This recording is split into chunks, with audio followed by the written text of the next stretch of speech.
Assalamualaikum warahmatullahi wabarakatuh. Alhamdulillah, wassalatu wassalamu ala rasulillah wa ala alihi wa sahbihi ajma'in. ഏറ്റവും ബഹുമാനപ്പെട്ട ഉസ്താദ് അവர்கள், എൻ്റെ പ്രിയപ്പെട്ട മുത്താലിം സുഹൃത്തുക്കളെ, ഈ അശ്രമ സുഹൃത്തത്തിൽ ചരിത്രത്തിന്റെ ശില്പിൽ നിന്നും യാതൊരു നിങ്ങൾക്കും സാധിക്കാൻ ആഗ്രഹിക്കുന്നു. മനസ്സിന്റെ കോണുകളിൽ ഭീഷണി കൊണ്ട് വീഴുന്നവരുടെ ഹൃദയാന്തരങ്ങളിലേക്ക് വീഴ്ത്തി നിലകൊടുത്തൊരു കർമ്മമാണ്. ഞങ്ങളതിൽ കൊണ്ടുനടന്നവരുടെ പേര് അടരക്കുളത്തിലേക്ക് സുൽത്താൻ. അതെ, അടരക്കുളത്തിലേക്ക് സുൽത്താൻ.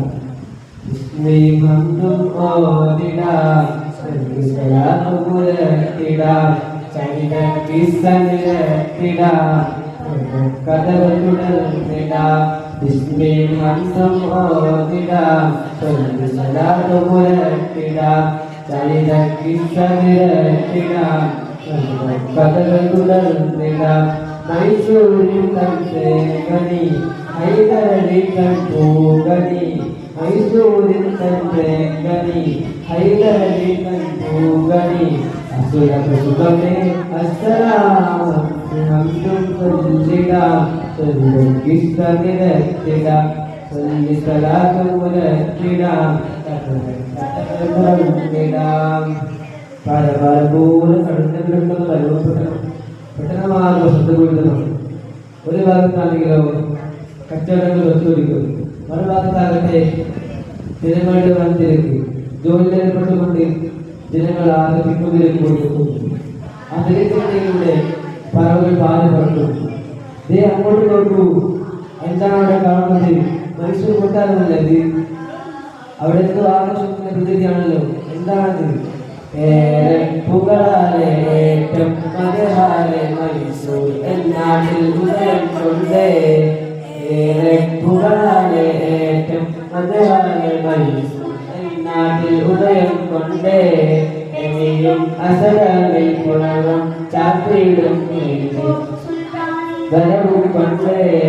എനിയും അസരവിൽ പുറകം ചാത്തിയിടും ടിപ്പു സുൽത്താനിൻ വരവും കൊണ്ടേ.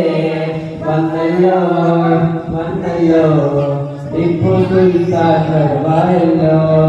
വന്നല്ലോ വന്നല്ലോ പുണ്യകുമാരൻ വരവായല്ലോ.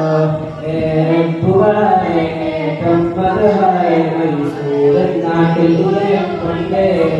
ഏറെപ്പുകളേറ്റം മധുവായ മൈസൂരൻ നാട്ടിൽ ഉദയം കൊണ്ടേ.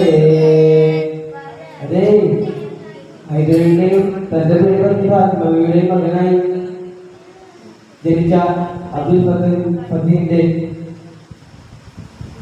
ഉറക്കമില്ലാത്തൊരു കുട്ടിയായിരുന്നു. ഹൈദരാലിന്റെ ആ പൊന്നു മോനെ ടിപ്പു എന്ന് വിളിച്ചു. അങ്ങനെയാണ് ടിപ്പുവിനെ ടിപ്പുന്നത്. ടിപ്പുദാന്റെ ചെറുപ്പത്തിൽ തന്നെ മതവിദ്യാഭ്യാസവും വിത്തുമുറുകളും നാണയാസങ്ങൾ പഠിച്ചെടുത്തു. അങ്ങനെ തന്റെ പള്ളിക്കൂടത്തിലെ പഠനത്തിന് വേണ്ടി പോകുന്നതിനെയാണ് അവർ വന്ന് ടിപ്പുവിന്റെ കർണകുട്ടിയെ കളിച്ചത്. എന്താണ് ആ വാർത്ത? പള്ളിക്കൂട മരികെ പള്ളിക്കൂട മരികെ അറിയിക്കും പിതായുടെ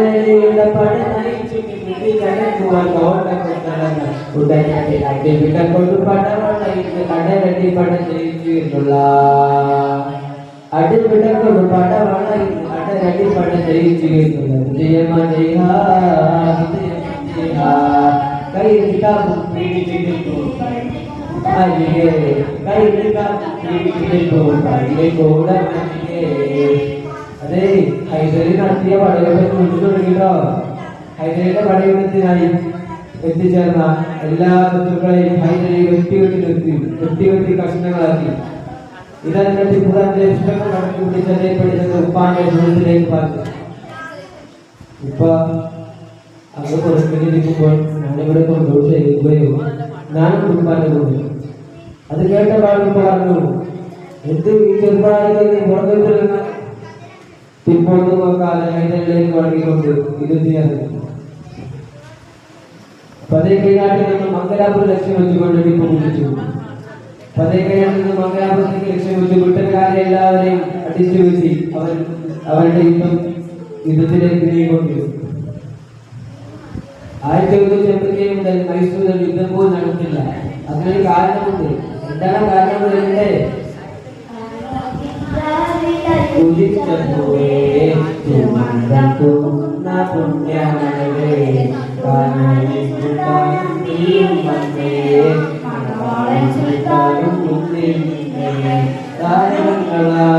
ആയിരങ്ങളിൽ മംഗളങ്ങളോടിരുന്നു താരകങ്ങളാൽ ആയിരങ്ങളിൽ മംഗളങ്ങളോടിരുന്നു പാവനനായി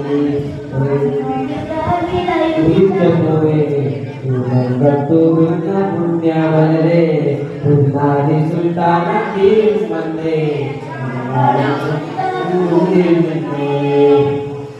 അതെ, ഹൈദരലി അങ്ങനെ തന്റെ പടയോട്ടത്തിന് ഒരുങ്ങിക്കൊണ്ട് നേരെ യുദ്ധത്തിലേക്ക് ഇറങ്ങുകയാണ്.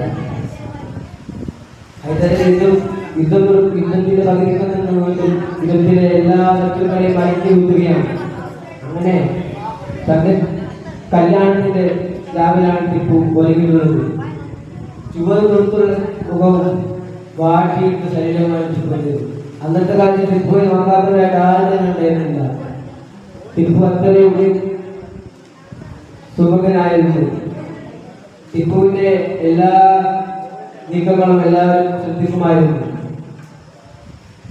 അങ്ങനെ ടിപ്പുവിന്റെ കല്യാണത്തിന്റെ ആഘോഷങ്ങൾ ആർത്തുവിക്കുമ്പോൾ ആണൊരു വാർത്ത കേട്ടത്. ഇന്നാലില്ല, ഹൈദരലി മരണപ്പെട്ടുപോയി.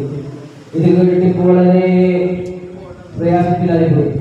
പിന്നീട് അങ്ങോട്ട് മൈസൂർ പട്ടണം ഭരിച്ചത് ടിപ്പു കൂട്ടുകാരായിരുന്നു. ടിപ്പു അങ്ങനെ മൈസൂർ ഭരിച്ചുകൊണ്ടിരിക്കെ ബ്രിട്ടൻകാർക്ക് ആകെ പേടിയായി. മൈസൂർ ബ്രിട്ടൻകാർക്ക് പേടി സ്വപ്നമായി വന്നപ്പോൾ മൈസൂരിന്റെ പല നീക്കങ്ങളും ഒറ്റിക്കൊടുക്കുവാനായി ടിപ്പുവിന്റെ കൂട്ടത്തിലാണുണ്ടായിരുന്നു. അദ്ദേഹം മൈസൂരിന്റെ പല നേട്ടങ്ങളും ഒറ്റിക്കൊടുക്കാൻ വേണ്ടി ബ്രിട്ടീഷുകാരുടെ കൂടെ നിന്നിരുന്നു. അദ്ദേഹം എല്ലാവരും ബ്രിട്ടൻകാരുടെ നിമിഷം എത്തിച്ചു കൊടുക്കുമായിരുന്നു. അങ്ങനെ അവരുടെ യുദ്ധത്തിലേക്ക് ഇറങ്ങാനായി. യുദ്ധം സാധിക്കില്ല എന്ന് കണ്ട ബ്രിട്ടൻകാർ തിരിഞ്ഞു പോകാൻ ഉദ്ദേശിച്ചു. പക്ഷേ അവർ സൈന്യത്തെ ഒരുക്കി യുദ്ധത്തിന് തയ്യാറായി. യുദ്ധത്തിനുള്ള എല്ലാ ആയുധങ്ങളും തയ്യാറാക്കിക്കൊണ്ട് മൈസൂർ ടിപ്പു കൂട്ടരും യുദ്ധത്തിനൊരുങ്ങി. യുദ്ധത്തിനിടയിൽ ആക്രമണങ്ങളും ആർപ്പുവിളികളുമായിരുന്നു. യുദ്ധമുറകൾ കൊണ്ടുള്ള യുദ്ധം. ആ യുദ്ധത്തിൽ മൈസൂർ പട്ടണം തന്നെ ആദ്യം പേടിച്ചിരുന്നു. യുദ്ധം നടന്നുകൊണ്ടിരിക്കുമ്പോൾ ടിപ്പു സുൽത്താനെ വെട്ടാൻ വേണ്ടി വന്ന ശത്രുവിനെ ടിപ്പു കുതിരയെ ചാടി കയറിക്കൊണ്ട് വാളി വീശി വെട്ടി.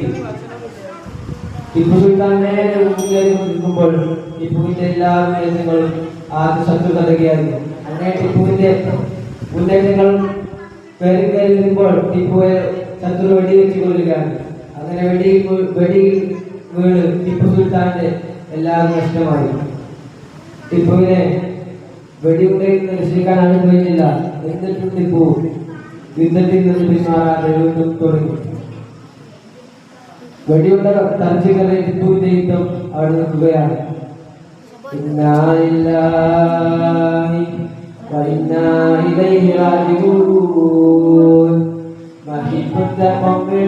ജനങ്ങളിൽ ധരിച്ചുള്ള